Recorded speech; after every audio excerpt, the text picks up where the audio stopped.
Hey, good Tuesday, everybody. We're back again for another Two Fish Tuesday. We actually still don't have a firm name for the show yet. So if you're watching live or, just tuning in, drop a comment. Let us know what you think a good name for the show might be. Today, we're going to dive right into it. I've got Robert Prozzo here.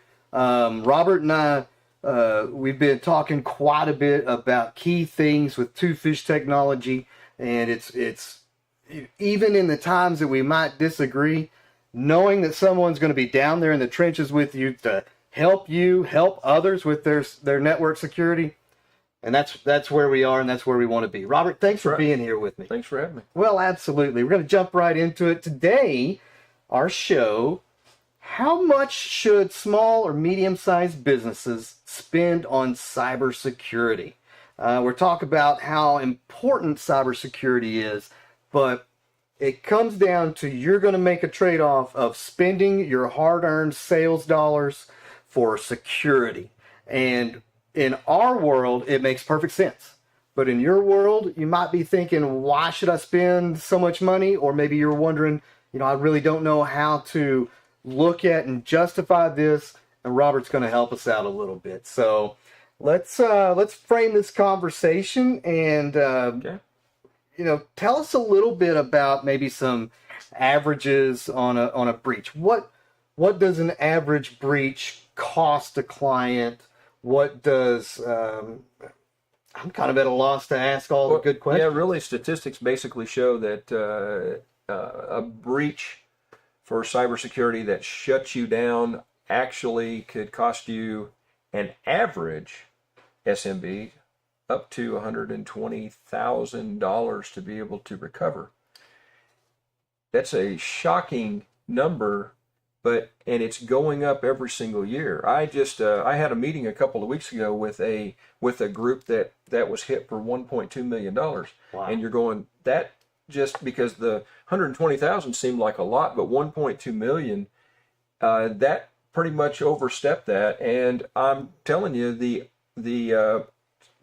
current owner of that business is now very interested in this subject. I would think so, and especially like the way things cost nowadays. Yes. It doesn't take much, depending on, or no matter what business you might be in, a grocery store, all of the data that they have are being shut down, or a doctor's office. I mean, you can get up past 120,000 easily, real quick. Yeah, easily. In fact, many small businesses that have a complete data breach, it's showing that nearly half of them actually can't recover. Over the next few months, they go out of business. See, that's a scary thing. It is a scary thing. That's all of that work and toil and hard conversations that you put in go down the drain. That's right.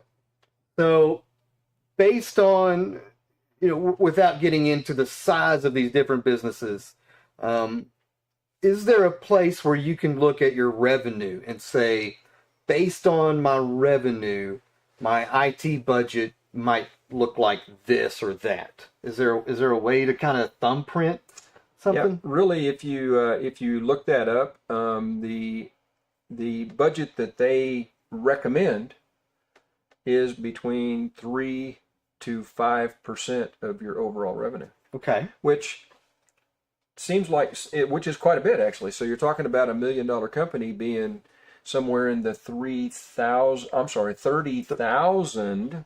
Sorry, I can't. I had to move the decimal. I mean, 30,000 to nearly $50,000 per year to be able to do that. Happens to be kind of the average. Is really where we are. That's just overwhelming. It is an overwhelming number. So, based on that, how would you know if you're underinvesting? Just based on, let's say someone with that $1 million revenue, okay, spends 15,000, and they're kind of thinking, okay, well now I'm using my revenue. I've got some protection. How might they know whether or not they have enough, or if they are underinvesting? Really, the ways to really know that you're kind of underinvesting is if you have things like you don't have verified backup solutions. Okay. To where your data is not, you're thinking it's backed up, but you're not validating that it's actually being backed up and it's actually working. Okay. That is big. That your business has no incident response plan to be able to, hey, if this activity happened to me, what am I going to do immediately to be able to recover from that? And most businesses don't have that. And so that's just one of those things that a better shop will actually force that on you, make you have an incident response plan. Yeah. So you would actually think through that process. Yeah, and I can see that's, we talk about Two Fish's cybersecurity protective tools and how it's a stack. Yeah. So you talked about the backups. Two Fish has their immutable backups. You talked about a plan. Well, Two Fish can help make those plans, but also having the manned security operations center. That's right. That's kind of your incident. So in other words, outdated tools. Mm-hmm. So, in a lot of cases, companies have outdated tools and they don't realize it because they're not shopping their services from time to time to see what else is out there. And all of a sudden you're shopping with somebody that they show you 4 or 5 other ways that they're going to protect you. It changes your perspective on things, but, it's not fun shopping. Now, one other, the biggest thing probably has to do with employee training. Mm-hmm. Are your employees trained how to handle certain events? Are they trained on how not to answer or click on a phishing incident? Are they trained on, it's just basically how are they trained to be able to protect your customers, their customers? Yeah. I've got no verified backups, like you were saying, outdated antivirus, employee training, multi-factor authentication. Now, I'm not a big fan of multi-factor authentication or MFA. No one's that fan. But I have implemented it in my own business and in my own personal life because it's too easy to implement and too easy to really use for that simple protection. It's really easy. It's a little bit of a pain, but there's a lot of upside. There's too much upside. That's right. There's too much upside. That's right. Okay, so we were going through, and you were talking about our people, prioritizing people, and one of the questions I have is, should I prioritize people or tools? You should prioritize people. That goes back to what you were just saying. Yeah. Training goes so far in terms of, because the number one thing is clicking on a phishing email. Mm-hmm. And that's what causes most ransomware to get started and most incidents that happen to get started. It's all caused by a human not knowing what to do in a particular situation. And there are training tools that can help them. There's trainings, to where, in fact, we even have a tool that's kind of like makes it a game. You can have a board up and you can say, hey, so and so clicked on this, and so pin the tail on the ransomware. That's right. And so basically they kind of gamify it. That we're trying to make it a little bit fun. It does take away from your employees doing their job, but it's doing it in a way that protects your customers. Right. And so anyway, so there is a lot of that. And I see your little thing at the bottom. Read that. It says training prevents. Training prevents more damage than the most expensive firewall. That's an amazing sentence. I don't know who came up with that. Did you write that? I did not write that. Yes. Yeah, that was all me. And it's look, I'm going to show my ignorance. I'm not always certain what a firewall is. Sure. So, but I know what training is. I know what people training is. And look, I am the world's worst on picking and pointing at other people. But I need that training just as much. That's right. And well, I have to remember to give that type of grace that if something happened, I need to give that. And I don't always do that. And something business owners want to just throw money at it. They want to put in a great piece of gear that's going to fancify and make their life perfect. And that's what they're going to want to do. But without training their employees, the best gear doesn't help you. Best gear doesn't help. That's exactly right. That's a great comment. So let's go. Let's do something that's not Okay. on our list here. All right. And let's talk about how does cybersecurity insurance fit into that budgeting? Interesting. Yeah. So most of the time when you go buy an insurance policy like a general liability policy, a lot of them do come with cyber insurance. And here's the funny thing that I've always thought about cyber insurance. Cyber insurance actually requires controls and requires standards of some kind that you have to meet. So if you have an incident, you can, for lack of a better term, force them to pay you. If you mitigate properly, we shouldn't. Without getting into, it's hard to talk about business and cyber insurance unless looking directly at a policy.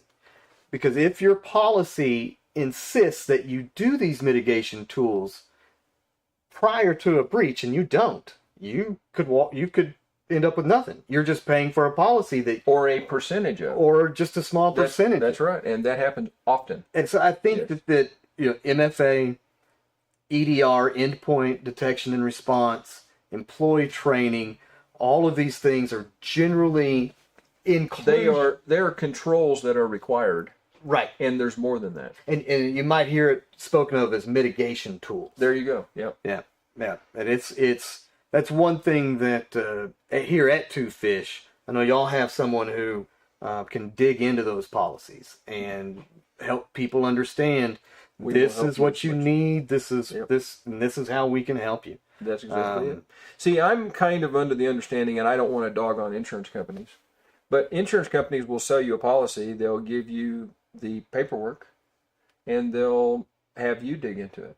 Well, Because, I mean, in some way, do they really want to pay? well, if you're not going to do the due diligence to know what you purchased and implement that for your protection, for your insurance needs, then no, they're going to view that as, well, you didn't complete your part of the contract.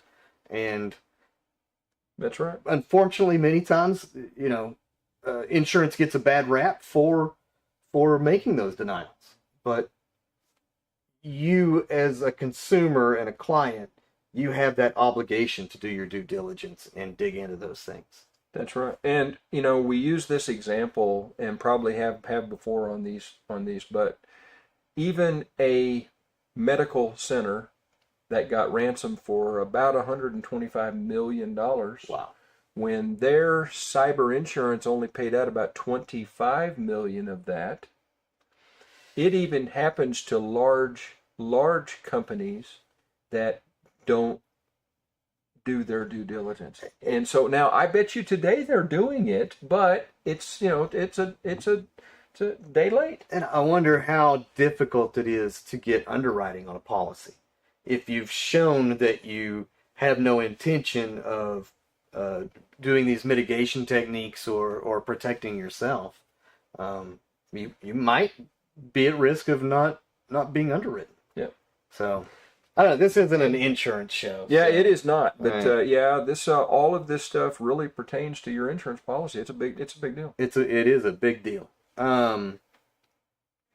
Let's go back to prioritizing people or tools for a second, and just to visit a little bit about, like, what is it that distinction between when you're working with someone or looking for a cybersecurity stack.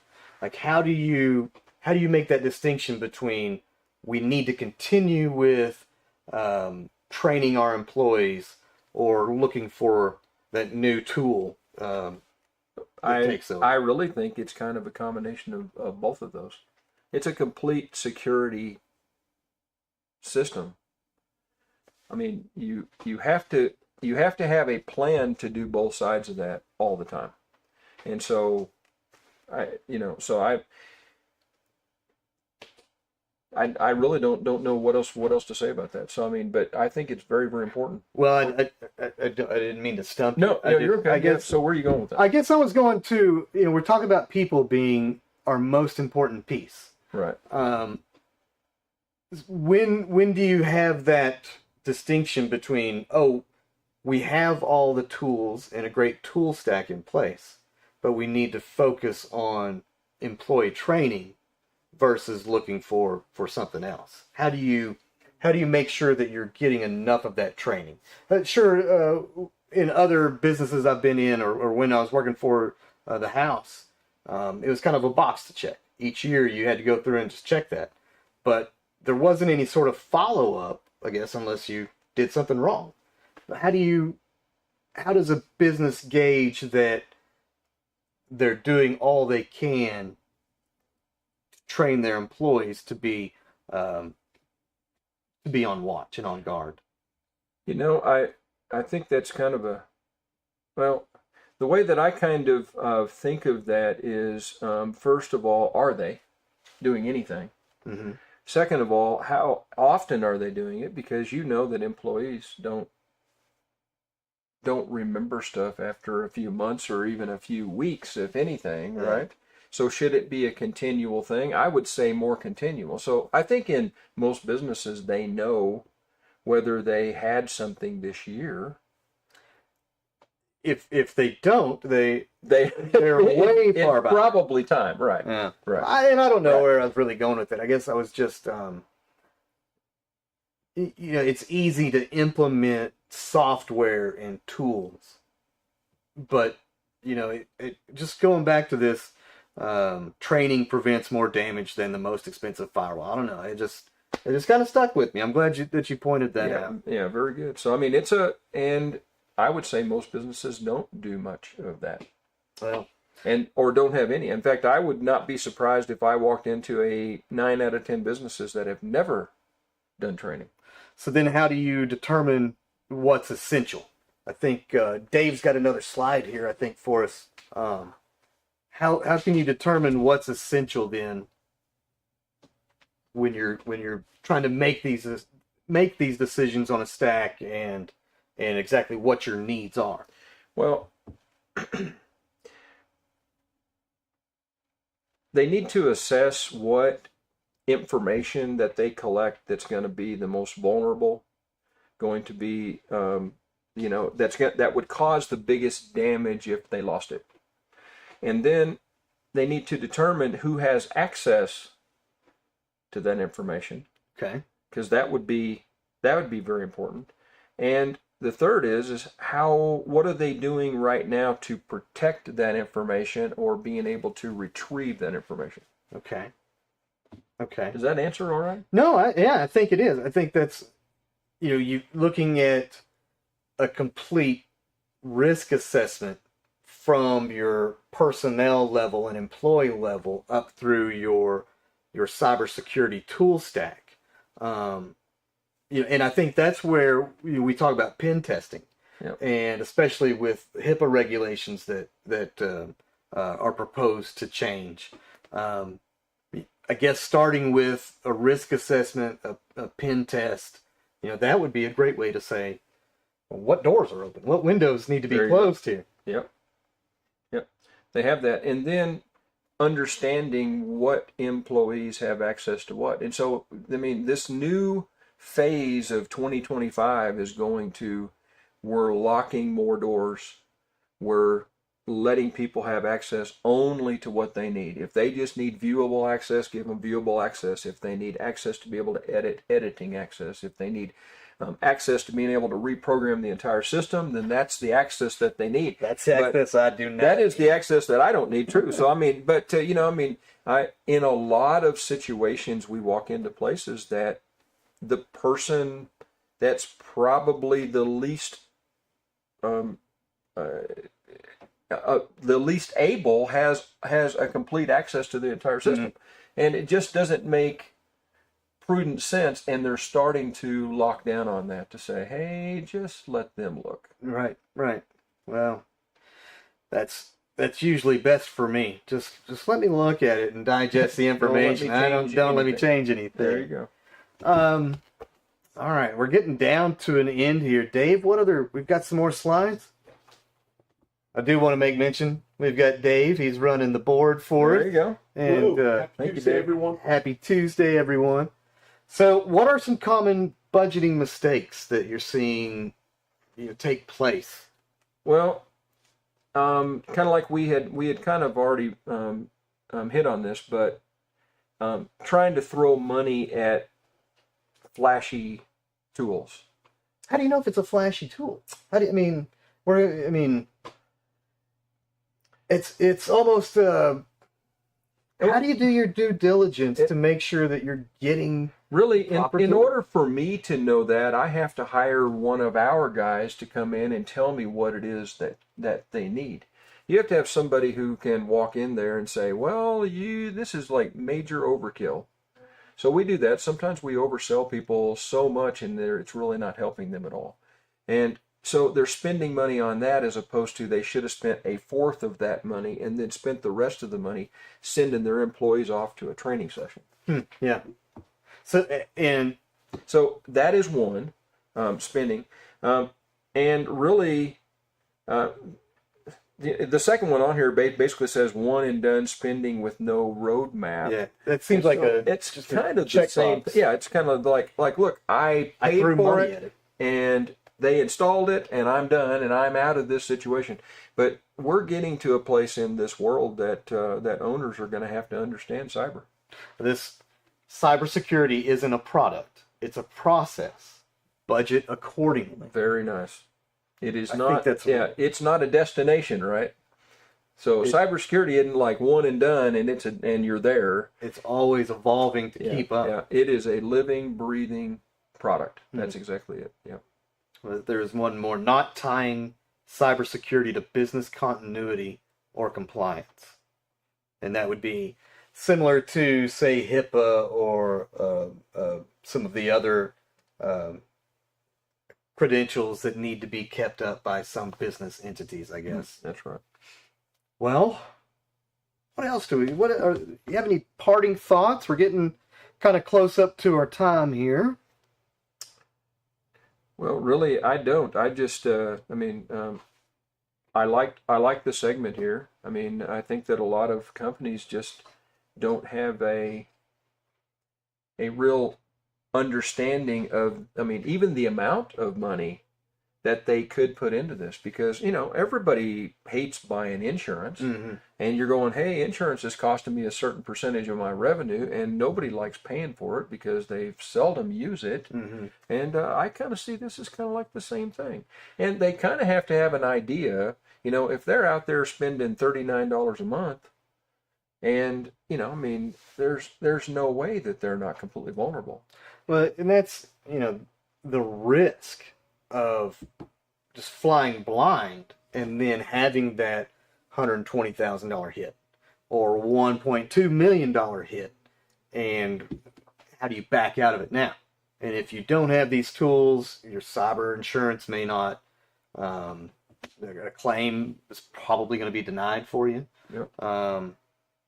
A lot of companies don't even price the tools. They have no idea how much they even are. Do you think that's because they're worried about sticker shock? I think a lot of them are worried about sticker shock. But it's kind of like anything else in life, go get the sticker and find out what it is, so you can get past that. That's a really great point. You still don't have to buy it. You still don't have to buy it. It's still your choice. And I think that's what we really want to do here with this show. Yep. Is kind of diminish the fear in going to get over that sticker shock, or go to look at see what the sticker is. If we can help educate someone that they're able to make a better decision, that's what this is about. That's right. And sometimes I lose that mentality, and so that's what I want to keep remembering, is that we want to do this to help you out there make a better decision. And we've got 3 more episodes of what are we even talking about? Of budgeting on cybersecurity. So you can tell we're getting to the end of the show because Yep. I'm starting to lose my train of you know, thought. tune in for the next couple of weeks, and I mean, we're going to start going over some products, and we can, you know, and maybe we can talk budget a little bit deeper. That sounds great because everything we've talked about in here, Two Fish has the tools in their cybersecurity stack to meet all of these, to meet all of the issues that a small business would generally have.